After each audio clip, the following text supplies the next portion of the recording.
Članovi dobrovoljnog vatrogasnog društva Lampo iz Stara uvijek su tu kad je pomoć najpotrebnija.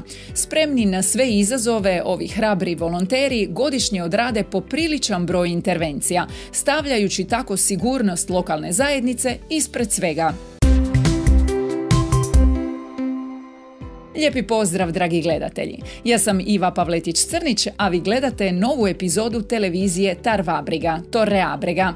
Biti dobrovoljan vatrogasac nije lako. Rizici su veliki, posao je naporan, a jedina je plaća dobar osjećaj nakon spašavanja nečijeg života ili imovine. Tome su se svim srcem posvetili i članovi DVD Lampo Tarvabriga. Gospodine Kocijančić, kada se vaše društvo osnovalo? DVD Lampo Tarvabriga je osnovano 2011. godine. On je nekad prije bio, kao općina Tar ima dugu tradiciju u vatrogastvu, međutim prekinuta je bila, DVD se ugasio i ponovno smo se reaktivirali 2011. godine. Koliko sad brojite članova? Trenutno imamo 30 članova, od toga 23 operativna članova, 2 su trenutno na edukaciji i 5 pomažući članovi. Gdje sve djelujete? Djelujemo na području općine Tarvabriga, djelujemo isto na području cijele Poreštine, ali kad se za to ukaže prilika, izlazimo na intervencije u cijeloj Istri. Surađujete li i s drugim postrojbama? Surađujemo, da, sa svim vatrogasnim postrojbama na području općine Poreć.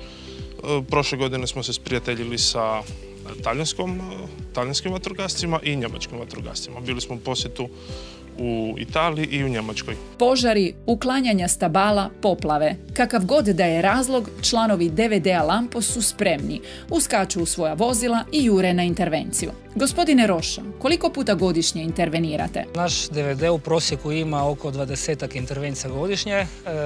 Svaka godina je različita. Nekad imamo više požarnih intervencija, požar otvorenog prostora, nekad manje, nekad imamo više tehničkih. Vremenski uvjeti su sve gori i svake godine su sve ekstremni, tako da imamo sve više tehničkih intervencija, uklanjanja stabla nakon velikih neverina i isto tako ispumpavanja vode zbog poplava. Imate li pored intervencije i kakve druge aktivnosti? Imamo par puta godišnje vježbe, imamo interne vježbe gdje treniramo. Isto tako izlazimo na teren gdje obavljamo simulacije šumskih požara, jer jedna stvar je na ravnome, vući cijevi, crijeva, vitali to, a jedna je u šumi gdje ti zapne za jedno stablo, gdje moraš paziti gdje ćeš staviti nogu i onda članovi, pogotovo oni novi članovi, već imaju u uvidu šta ih čeka.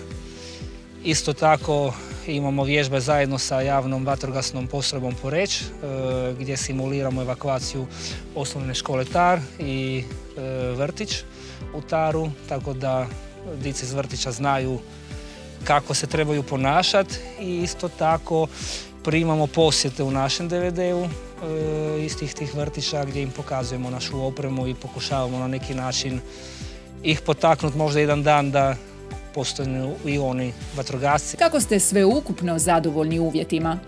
Uvjetima smo zadovoljni, naravno uvijek može bolje, ali suradnja sa lokalnom samoupravom je odlična, komunikacija isto i mislim da je to glavna u biti stavka da bi sam DVD mogao funkcionirati. Je li imate svu potrebnu opremu i vozila? Imamo 3 vozila, jedan pick-up, to je šumsko vozilo, znači za požare otvorenog prostora, opremljen je sa 200 litara vode i visokotlačnim modulom za gašenje. Imamo kamion TAM 110, ima oko 1800 litara vode i to nam je trenutno glavno vozilo.